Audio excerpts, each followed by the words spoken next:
So is it a new norm now to where consumers are so accepting of video game companies that they will just pre-order or just pay $60 knowing a game is not fully complete and filled with bugs and so many issues? Like, why is that a thing? I don't think that should be an accepting thing for someone that has money and paying for a product that's supposed to be polished and fully complete.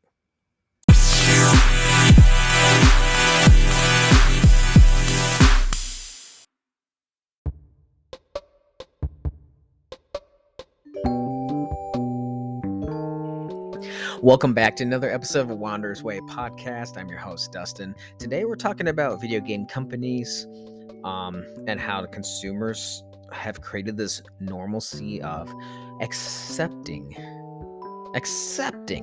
and let me really make this known, accepting products from the companies that are unfinished and have so many issues. Paying $60. Get that through your head. Like, if you're not a millionaire, you work every week, day in and day out, to pay your bills, to have maybe $200, $300, maybe $600 left over at the end of the month, or even less. And you're the consumer of this video game company, accepting the fact that it's not finished, it's not polished, and it has so many errors. And maybe it'll be crashing all the time too. Like, I don't understand this normalcy.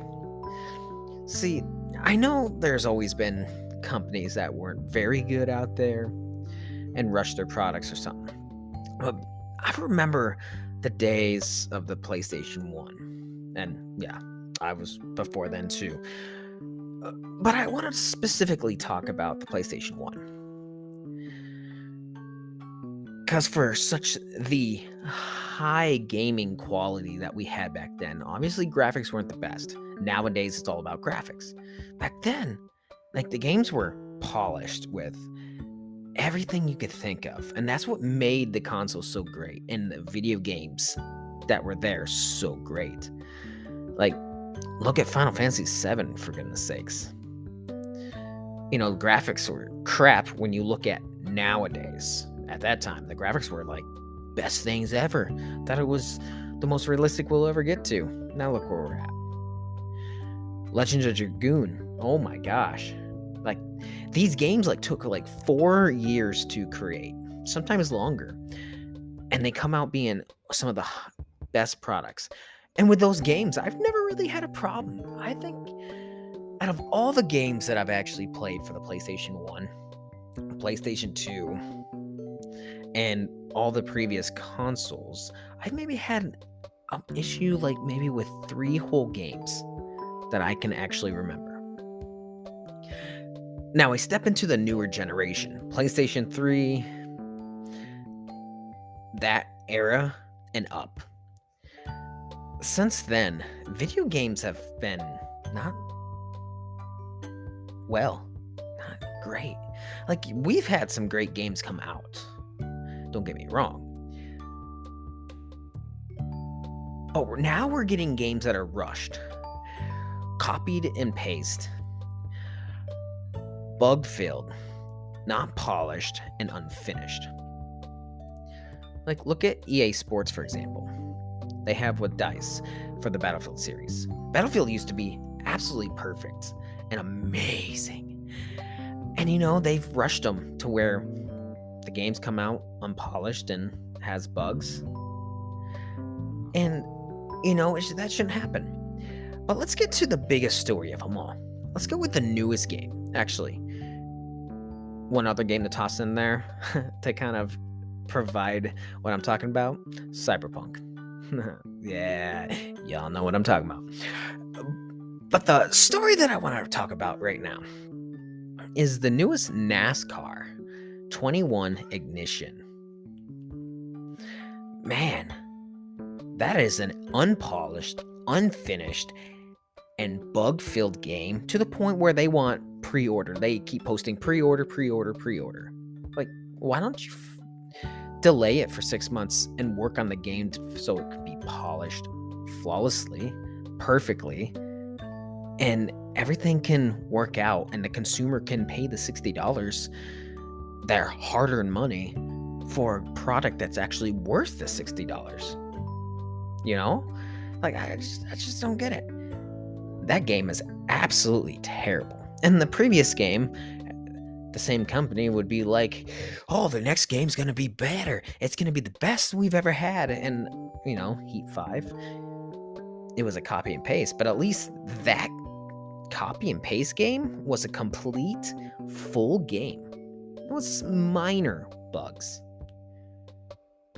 Here, they spent all this time creating a game from the ground up, and they're not even gonna finish it before release.